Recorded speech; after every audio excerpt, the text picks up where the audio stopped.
Autossabotagem. Eu tô querendo falar sobre esse assunto há muito tempo. Se você gosta desse assunto, se interessa, hoje a gente vai falar de um jeito se é leve de ser. Então, vem comigo nesse vídeo. Bom, gente, a autossabotagem é um tema muito complexo. Com certeza você já viu muitos conteúdos na internet sobre isso, se você se interessa por autoconhecimento. E eu tenho muito interesse em trazer esse tema aqui para o canal da Se é Leve, porque a gente vê muito conteúdo sobre isso e pensa que é muito simples de identificar a autossabotagem, né? Mas não é tão simples quanto a gente pensa. Então, hoje eu quero trazer outros pontos de vista aqui, porque às vezes a gente acha que consegue identificar rapidamente um condicionamento, né? Consegue identificar facilmente um processo de autossabotagem e acha que já tira de letra uma coisa, quando na verdade é um pouco mais profundo do que a gente imagina. Então, bora olhar para isso. O que é a autossabotagem? Será que existe uma maneira só da gente identificar a autossabotagem? É claro que não, né? Muitas pessoas vão dizer que a autossabotagem é simplesmente o medo de você sofrer de novo. E eu discordo desse pensamento, né? Porque a gente não pode reduzir uma coisa que é tão complexa a uma definição só. O que leva uma pessoa a se autossabotar, gente, podem ser tantas coisas, né? Até porque o que pode levar uma pessoa a se autossabotar é a história de vida dela.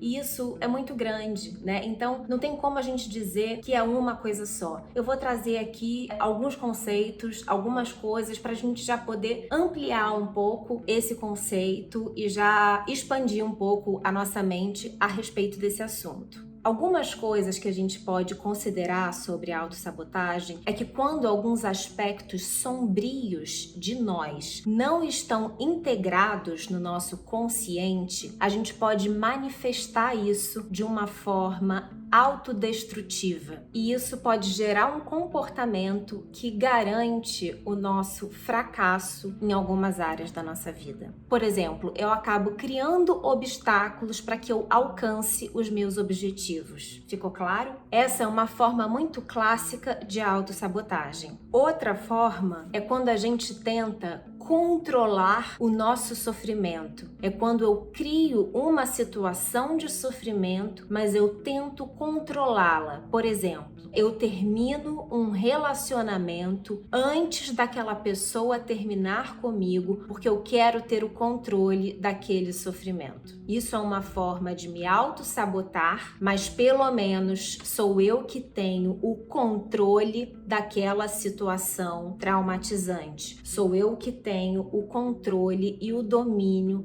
daquela situação que me gera dor. Isso também é uma situação de autossabotagem, mas pelo menos a pessoa que está gerando aquela situação de dor, a pessoa que está gerando aquela situação de sofrimento, sou eu. Alguns sinais de pessoas que tendem a se autossabotar excessivamente são pessoas que procrastinam muito, mesmo com coisas que são muito importantes para elas. Por exemplo, se eu tenho algo que é muito importante para mim, um trabalho que é muito importante de eu entregar, um casamento que eu preciso ir, mas eu deixo para resolver tudo na última hora, mesmo sendo algo que é extremamente importante para mim, de uma pessoa que eu amo muito, e mesmo assim eu não consigo me movimentar para poder fazer com antecedência, para poder ter uma clareza e uma organização, para poder fazer algo e me movimentar e dar a devida importância. A pessoa não faz, ela não dá a devida importância mesmo sendo importante. São pessoas também que não conseguem fazer algo novo, não têm uma iniciativa para mudança, resistem muito a qualquer tipo de mudança, sabe? Não tem essa iniciativa,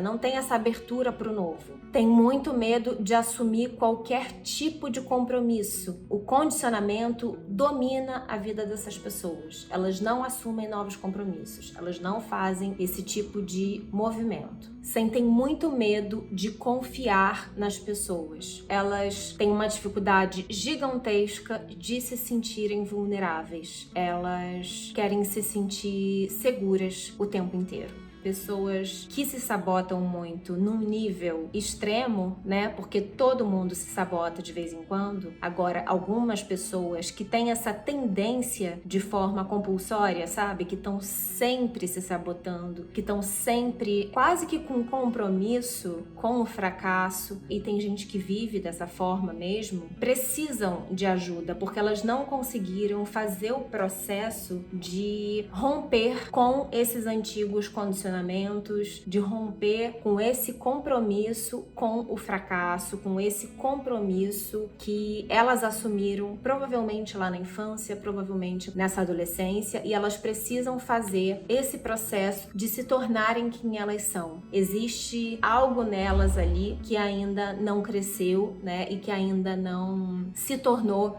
um indivíduo. Então essas pessoas precisam de ajuda, precisam ter metas claras, cumprir com essas metas, e às vezes elas não conseguem fazer isso sozinhas, né? Elas vão precisar de uma ajuda terapêutica, de uma ajuda psicológica para conseguir honrarem com esses compromissos e se colocarem no mundo de uma forma adulta e de uma forma madura, porque não existe se sentir segura o tempo todo no mundo, né? A gente tá no mundo quer dizer se arriscar, a gente tá no mundo quer dizer se vulnerabilizar, e viver é arriscado e não tem como a gente tá aqui se sentindo seguro o tempo todo. Faz parte desse processo da vida se vulnerabilizar e se dar conta de que crescer é amedrontador e desconfortável, mas é fundamental. Por isso que eu disse que era muito mais complexo do que a gente imaginava, mas também é um assunto fascinante, e por isso que eu quis trazer aqui hoje para vocês. Espero que vocês tenham gostado desse vídeo. Compartilhe com outras pessoas, para que as pessoas possam compreender que se auto-sabotar é muito mais complexo do que a gente imagina, porque esse assunto é muito importante. Um beijo e até o nosso próximo vídeo.